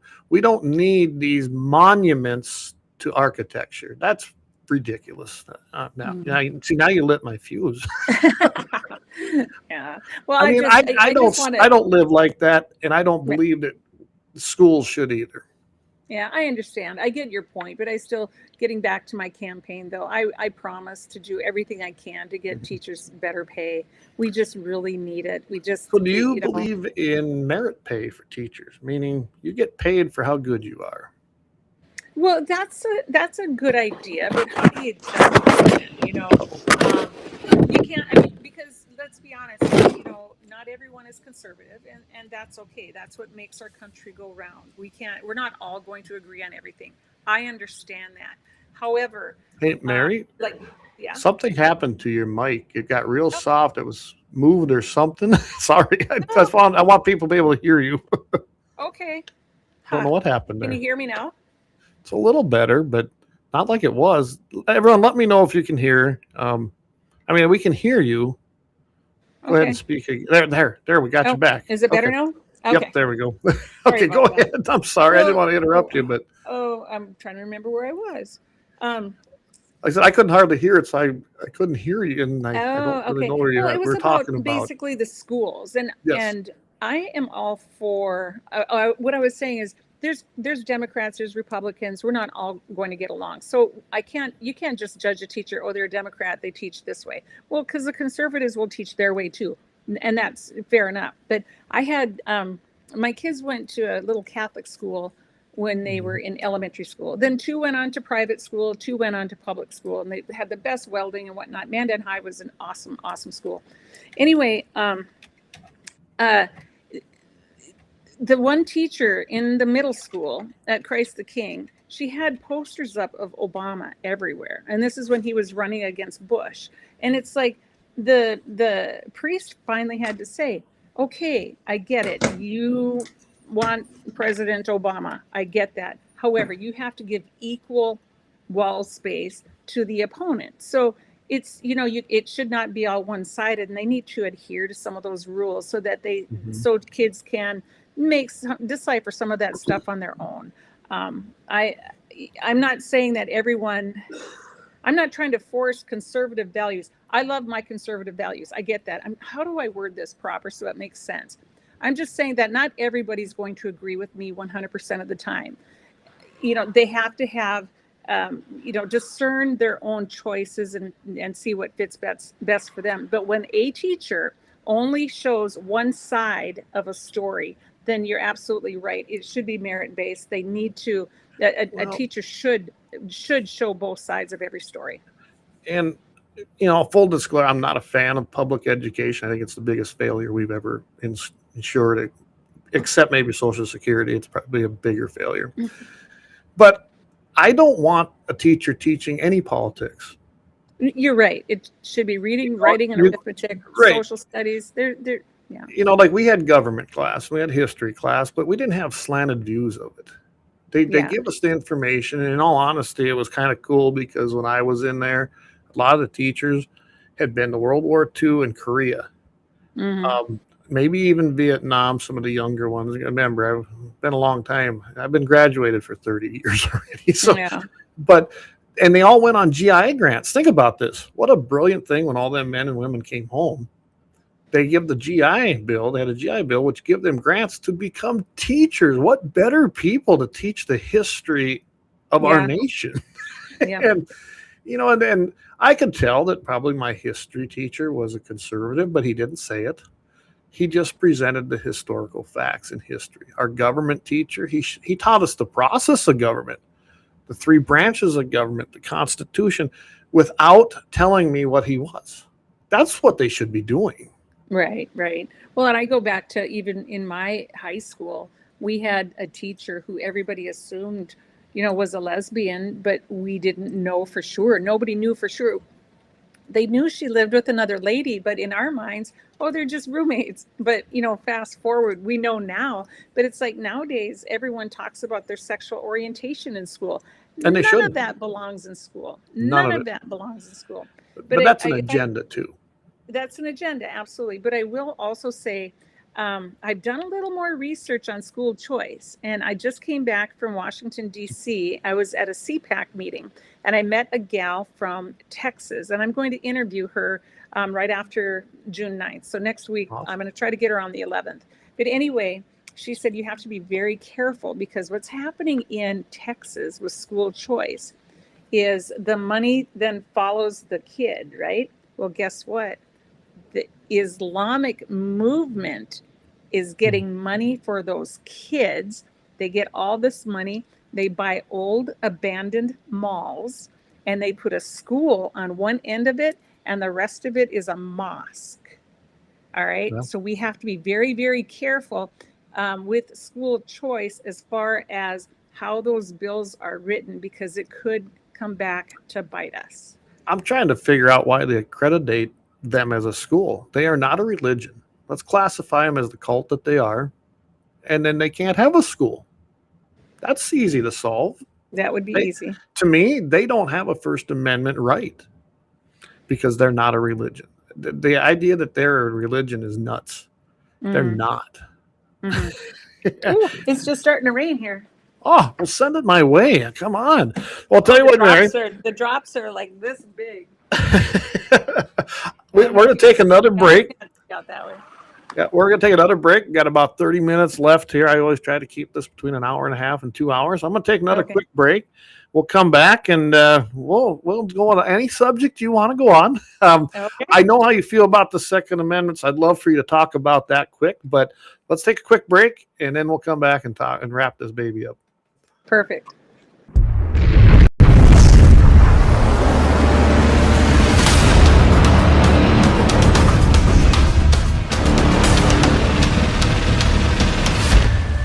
LAUER Auto Repair, located at 309 South Washington Street in Bismarck, North Dakota. Give them a call at 701-258-6308. The team of mechanics at LAUER Auto can take care of any problem your vehicle is having. And when you do business with LAUER, you can be assured you're doing business with a pro Second Amendment America First repair shop. There are plenty of other auto repair shops in the Bismarck-Mandan area. But why take a chance at patronizing a shop that might not have your beliefs at heart? Make no mistake.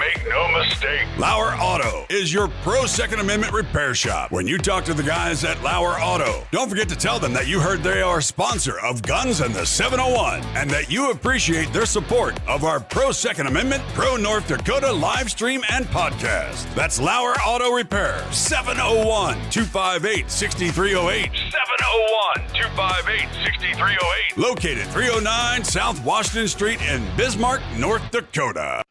When you want it done right, go where lemons go. Kalon's Auto Service, owned and operated by Kalon and Misty Foss, lifelong locals with over 25 years experience. From modern rides to classic restorations, they can handle it all. Top quality work, fair price, and honest hometown values. Located just 1 block south of Highway 12 on 6th Avenue West in Lemmon. Kalon's Auto Service, serving you with all your auto repair needs.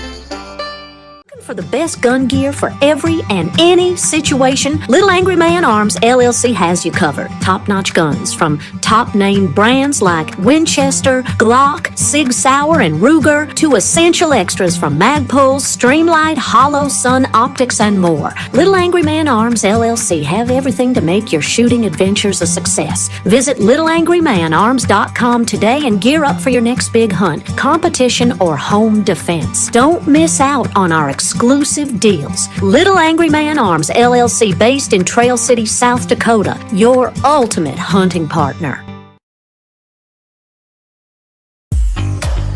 At Horton LaserCraft, we believe in the power of personalization. Whether it's a cherished memory, a special occasion, or a unique gift, our custom laser engraving brings your vision to life. Our expert craftsmen and state-of-the-art technology ensure every piece is a work of art. From personalized decor to one-of-a-kind keepsakes, Horton LaserCraft makes every moment unforgettable. Horton LaserCraft is owned and operated by a local veteran and his wife located near Thunderhawk, South Dakota. They provide custom laser products at a reasonable price, and their turnaround time is fast and efficient. Custom board cutting, glassware, decanter sets, mugs, assorted stainless steel jewelry, assorted tags, decor, custom acrylic nightlights, and much, much more. Call them up at 605-545-7535. Horton LaserCraft, where memories are engraved.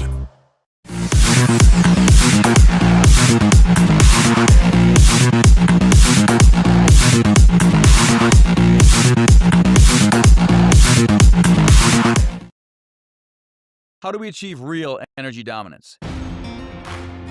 We need to continue to crack down on unnecessary regulations. I'll fight to end every federal carbon initiative that punishes North Dakota producers. And I'll introduce legislation to remove the restrictions blocking new fertilizer plants, processing facilities, and refineries. I'll also introduce legislation to make ag and energy part of the critical national security infrastructure so that future administrations can't turn back our progress towards energy dominance. Paid for by Alex Balazs for Congress.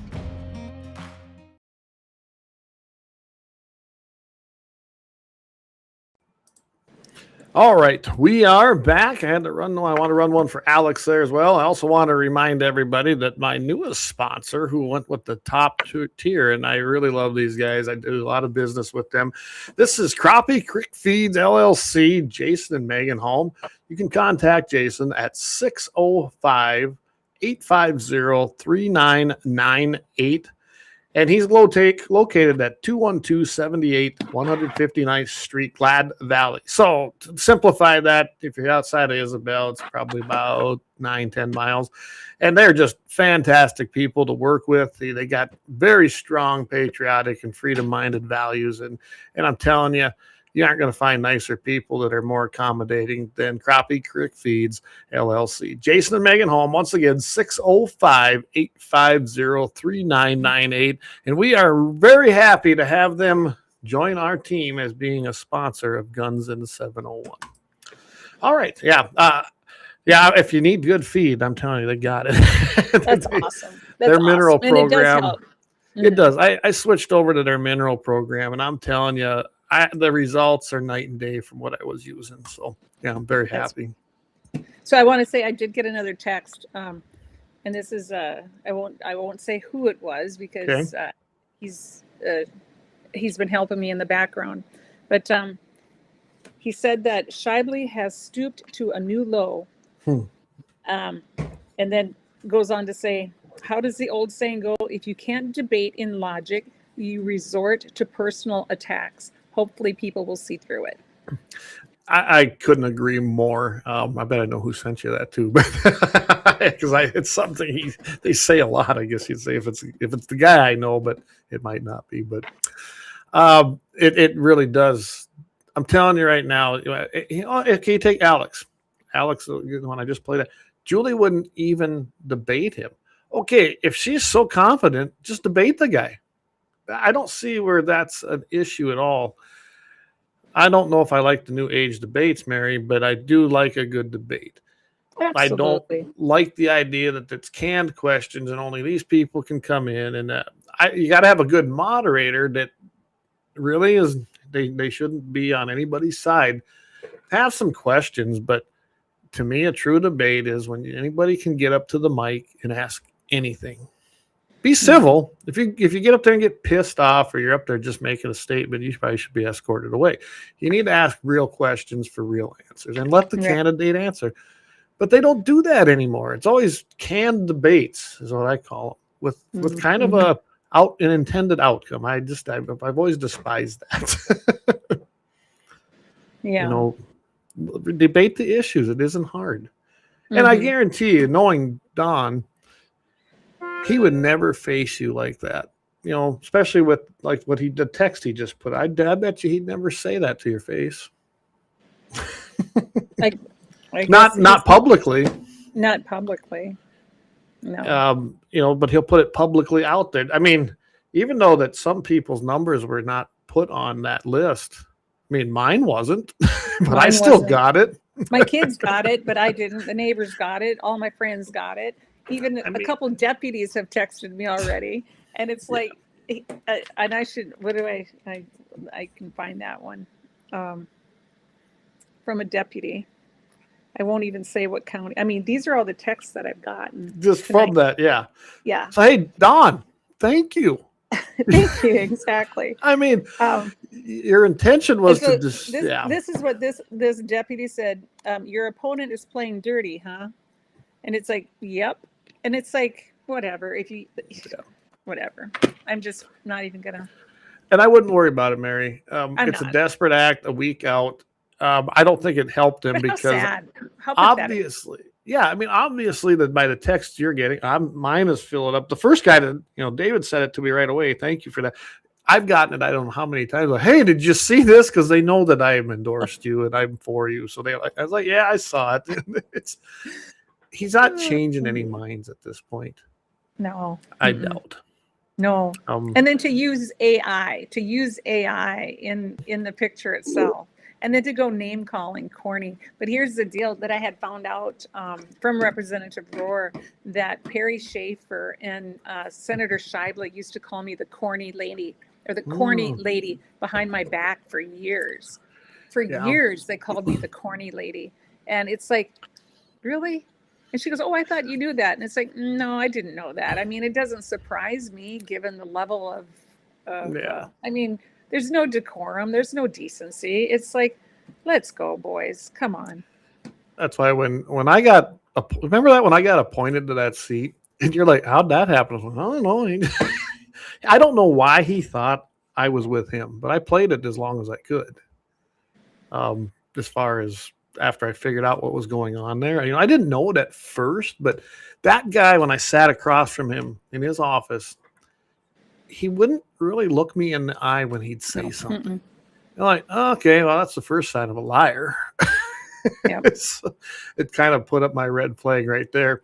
Tells me he's a constitutionalist, and I was, oh, well then, I had my bag. Remember my red backpack? Well, I have one of these everywhere, so I pulled it out and I kind of asked him a few things, and he didn't really. He gave me a general answer that wasn't necessarily wrong, but he didn't really tell me what the amendment was. You know what I'm saying? I'm just telling you, the guy is a snake, and you know that. Everybody knows it, and it doesn't surprise me that he makes fun of others because he's such a little man syndrome. He's got nothing else. Well, and I'm not plain and simple. I'm not going to stoop to the level of name calling and whatnot. I won't go there. But what I do know is when somebody was running for vice chair more recently, he went to his house and told him he should not vote or he should not run for vice chair, and he could make it miserable for him and he could help him somewhere else if he would just step back and not run for vice chair. Wow. Yeah. Make no mistake, members of District 31. Perry Schaefer never went away when we threw him out. He stayed there. He kept working against everybody, and he's still pulling levers there. Make no mistake about that. That's the simple fact. Well, and I did everything I could. I helped District 31. I was involved in all their fundraisers, and you stepped up when you became involved with us, and we did that gun auction, and we were successful. And that whole auction was good. It really was. I even made Perry spend some money that night. I kept bugging his table. Remember that? I just, you know what? We're not going away. We got to let this play out at this point. That's just politics, and see where it goes from there. But trust me, if I wanted to take over the District 31 seats, I'd do it. I could. I'm just not interested in it right now. I'm just not. I got a lot of things going on. That is not one of them. Well, and family is so important, and your family needs you right now. But hey, there's a nice comment from Steve Langley. I don't know if you want to... I'll put it up here for you, everybody. Mary, when I lived in North Dakota, I wish I had a Guns and 701 show to have let me meet the candidates for a longer time than the news media does. Wish I had candidates like you in Minnesota. Yeah, Steve was actually an NRA volunteer for me. Was a chairman. Was so nice. Thank you, Steve. Yep. Thank you. Yeah, we appreciate that, Steve, and that's why we do it here. To me, I mean, hour and a half, 2 hours. You get to know someone pretty good if you don't know them, can't you? Yeah, yeah. Well, and the thing is, I'm an open book. I mean, I'm probably, my kids say I'm an oversharer on Facebook, and people told me, Mary, you gotta go scrub your Facebook page. And it's like, no, I don't. No, that's me. No. I'm not going to try to hide anything that I've said in the past. I'm not going to hide that. But I will say I was in charge when I was the chair of District 31. I was in charge of the Facebook page. And then the minute I was replaced by Senator Shively, Odney and Associates, which was owned by Shane Gettle at the time, they went ahead, took over the page and scrubbed it from top to bottom of anything that had to do with Constitution or conservatism. I would post memes. I would try to draw people in and get involved in our district. They scrubbed absolutely everything. And our page was being managed by Odney and Associates. And that's what Shane Gettle owned.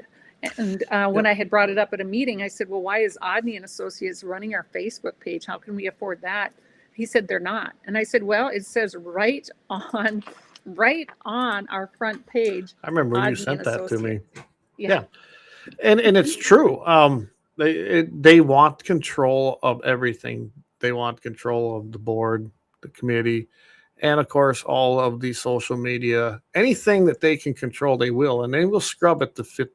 That's just what they'll do. Just interruption here. Just kind of did a reset here. So 14.8%, basically 15% of the statewide voter turnout has been casted so far. Precincts are 42, let's call it 43% that are reporting. Mike Rounds is 77% in the U.S. Senate race. Not a surprise. Marty Jackley's still at 80. And the governor race, Toby Doden is now at 29%, 29 point whatever, so dropped a fraction of a percent. Dusty Johnson at 24, John Hanson at 22, and Larry Roden at 25. So that race isn't over by no means at the moment. 275 actual precincts are reported out of 686. So just thought I'd give everybody an update on that. It's going to be an interesting race till the end, I have no doubt. Dan wants to know, where do you get your pocket constitutions? Well, I used to get them from the Heritage Foundation. Of course, they can't give them away for free forever like they used to. I'm trying to remember where I got this one. I can't even tell you where I got this one here. I've actually, and I hate to use Amazon, but I have purchased them in bulk on Amazon too. This come from the National Center for Constitutional Studies. I imagine when I did that too, I put in an order, but I put in right to this place. I remember when I did that and I got a bunch of these. I'll do some looking and see if I still have that link, Dan, and I can definitely send it to you. But, yeah, and I think they're only about $2, $2 or $3 a piece. Yeah, they're nice actually fairly inexpensive. Yeah. Mm-hmm. And that's why I got mine, so I could give. I don't know how many I've given out over the years. So we had Beck order some for Ladies of Another View on Beck. For those that don't know where to find the show, Ladies of Another View on Beck.tv or Beck.news, and then we'd put our ladies sticker on there and hand them out as well. So yeah, absolutely. Really that's what, I should get some. I should have some. I'm gonna have to look into that, Mary. I think Guns and 701 should give out some pocket constitutions. There you go. Let's put our little logo on. Do you see our new logo? Oops, sorry. Well, that I love. Absolutely love that. When I get to town, you get one of these, okay? All righty. So, all right. Well, we're coming up towards the end of the hour. Is there anything you want to leave everybody with? Of course, we know vote next week, June 9th, for Mary Grader if you're in District 31. It's important to vote for, the primary. A lot of people skip that one thinking, I only need to vote for the president. The primary is where you get your school boards, your county commissioners, your city commissioners. All of those people are voted in during the primary. And it's in North Dakota, only 17% of the people vote in the primary. And that is that's where all the discussions, that's where all the decisions are made around the primary level, because government is bottom to the top, right? So the people on the bottom, it's supposed to be anyway, make the decisions and then send them up the pipeline. It's we the people. And so that's why it's important to have a good school board, so you know what your students are being taught is so important. And so that's my biggest thing. Hey, excuse me, if you like me, please vote for me. Absolutely. But if you don't agree with me, then vote for someone else. And that's this isn't life or death. The world is not going to end if I lose or if I win. Of course, all things are pointing towards me winning, and I pray it is. But if God has different plans for me, He has different plans for me. It is, and He already knows. God already knows whether or not I have won or lost. But regardless, I'm winning in life. I'm winning in life, and that's a good place to be. Yeah, and I can attest to everybody, Mary is an open book. You can ask her anything. She doesn't run from things at all. If she don't know something, she'll tell you, hey, I don't know. And she'll find out. Mm-hmm. But that's what you want. I don't know why. How did we get to this where we want our candidates to say what we want to hear, or that we know everything? No, I can tell you, I have voted for people that I have vehemently disagreed on maybe one or two issues, but on the other 98 I agreed with them, so I voted for them, and there's nothing wrong with that. I'll even vote for someone maybe we're 50-50 if they're honest, depending on who they're running against. Well, absolutely. And getting back to being an open book, like I said, I left everything on my Facebook page. I also help manage the Ladies of Another View page. And so I left everything up on there. I'm not the only one that posts on that page, but I do quite a bit. Anyway, and also I have a TV show. So you can take any clip of anything I've ever done, and you can have a record. What I always say, I'm on record. If there's anybody in the world, in this state on record, I am on record. And yes, I do think outside the box. I do look at other options. I do not take what's spoon-fed to me. I go ahead, and if I don't have an answer, I find people who do, people who I can trust, who know more than me, just to become educated. There's no way everyone's going to know 100% of everything. And so I promise to have people in my pocket that I can go ahead and use as a resource and help me make some of those decisions. I already have people, that I'm working with on education, energy. I mean, it's all out there. I had someone reach out to me. I'm not even the senator yet, but he had a issue regarding gaming, and I pointed him into the right direction, and he got his answer. And it's like, that wasn't even my job, but I took it upon myself to do it. Yep. That reminds me, I want to, not tonight, but you and I want to visit with you about the gaming laws in this state, because I think we need to look to our neighbors at the South. They're doing it right. This stuff they do up here is insane. And I know, because I've been involved with it when I was with the NRA doing fundraising. It was crazy what we had to do, Mary. It's just ridiculous. So you and I can visit about that. And we don't have to rewrite the book. It's already been written in South Dakota. So, and 2A, just quickly, how do you feel about the Second Amendment? Well, absolutely. I mean, I don't carry all the time, but I think I might have even said this on our last show. It's like I went to a funeral one time, and there were a lot of deputies there. In fact, the person that had passed away was a former deputy years and years ago. And it's like, the deputies there were making side bets as to whether or not I was carrying at the funeral. And so I thought that was pretty funny. But absolutely. We were broken into, didn't have a gun in the house at the time because our kids were all in middle school. And then when the deputies all got here, they're looking in all our outbuildings like, oh, do you know you have an AR in that truck? It's like, well, yeah. And it's like, we have, guns everywhere, but we just didn't have them in the house at the time. And they asked, well, why didn't you shoot him? And it's like, he broke into our house and my husband duked it out with him in the dining room. It was a guy on meth and it was 40 below wind chill and the guy was just sweating. He was just so doped up. But absolutely. Wow. And I have tomahawks. I collect Native American cultural things. Mm-hmm. And I could have hit him with a hammerhead. And I didn't need to because my husband protected me, just what husbands are supposed to do. The head of household did his job, didn't he? Amen to that. But yeah, I'll just read off my palm card. The right to life. I'm absolutely pro-life. I'm property rights, where I stand there. That's most of the show is about that. Of course, pro-agriculture. Everybody thinks energy is the number one industry in the state. It's not. It's actually agriculture. It's cattle and commodities. There's about 8 or 10 grains that we are the top producer in the nation right here in North Dakota.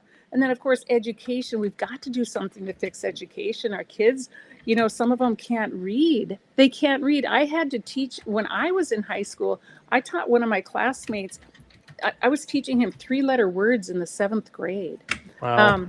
And of course, our veterans need help. I mean, my dad, he was a veteran, a Korean veteran. He was 100% disabled due to hearing loss. And I couldn't put him in a nursing home in Bismarck or Mandan. The reason why? Oh, it's too much paperwork. It's like, what do you mean? These people fought for our country and you can't get them in a local nursing home because it's too much paperwork? It's like, are you kidding me? That's insane. We've got to protect our veterans. And of course, energy and natural resources. I grew up in coal country. I'm all about that. I'm fiscally conservative. I want to, try to make some sense out of taxes and all the regulations. And of course, parental rights. We talked about that earlier in the show. And then, of course, defend the Constitution. So it's like I'm a conservative Republican. And let's not forget, you are a Christian woman. You are a woman of faith. And that, to me, not enough people say that when they are. And I know you are. And I've heard you say it. So that, to me, that God is number one and should be. We're founded on that. And then everything else goes on. God, country, family. Mm-hmm. Amen. So, yeah. Well, Mary, thank you for coming on again. If you want to come on before the election again, you're more than welcome to, but I think you got this.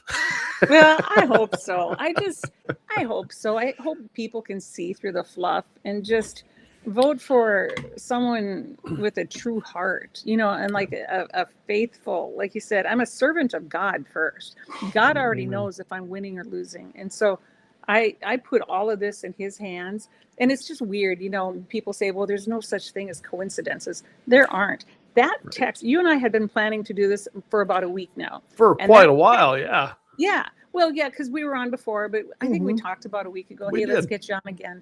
And it's like that text came out a half an hour before the show. Yeah. And it's like, boom. How does that happen? And because we needed to address it and someone upstairs knew it. Amen to that. I just hope a lot of people can see through all of that. And I'm not so corny after all. No, you're not. So, all right, everybody, June 9th. If you want to hit it up here, maryforndsaidit.com. Go check out her website. Everything's there. You know what? Just send her a note. You can still sign up. You can still contact her because, she's got the general election. Who knows? Volunteer. Help her out. Let's get her done. Well, and I still need donations. Honestly, it's like, excuse me. I got so excited. My nose is running. Because I still have bills to pay. I was in 6 different newspapers. One of them was the Carson County News. I don't know if you saw my stuff. I don't get that one, but yeah, that comes up in the Sioux County as well. So yeah. And then I was in the Grant County News, and then they have 3 others that I got in. Which one is the Morton County Journal, oh gosh. So there's 4 papers Yeah. with that one publisher, and then there was the I Do. So I was in 6 different papers. I'm still paying for all of that, and then of course I have a couple radio ads, and it all takes money. It all And takes money. you know, President Trump, he built his war chest 20 and $50 at a time. You know, Yep. granted, there were a few that paid like $1 million or more, but for the Right. most part, you know, just anything helps. And that's all on my website too. Yeah, go there, guys. I encourage you. It's pretty easy when you hop on that website. Right up in the upper right hand corner, donate. Hit it Well, and donate. I didn't Period. get the $10,000 sign-on bonus that my opponent did from the governor. Yeah, and that's a whole nother can of worms. and I've discussed it with some people privately and what I think about it. And yes, I know Kelly, everybody, but that's no secret. But I can tell you right now, I'm not in agreement as to what I've seen happen. But he can do it. I He can can't do stop it. him, and he can do it. Yeah, And I wasn't an endorsed candidate, so I know there was a protest regarding he gave Yeah. money to people who weren't endorsed. Well, I'm not endorsed either. So no. and And I'm telling you right now, everybody, the endorsing thing versus non-endorsing, I think it doesn't carry the weight it used to because of the climate we're in. I think that's probably it's going to go by the wayside, honestly. That's my future prediction on that.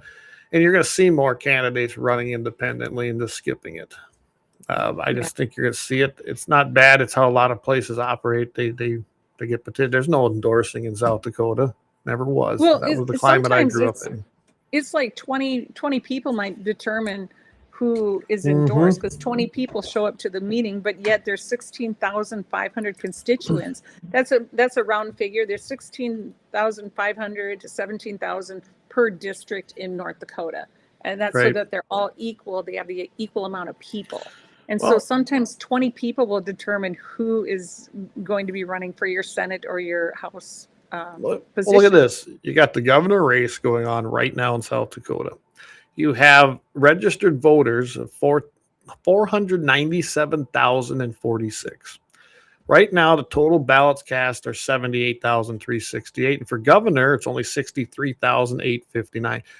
So that's a very small fraction of the available voters that are choosing your leaders. 'Cause it's not going to change a whole lot. It really isn't. It's about a 15% average of voters voting right now in the primary. And unfortunately, that's pretty much the average, 15 to 20%.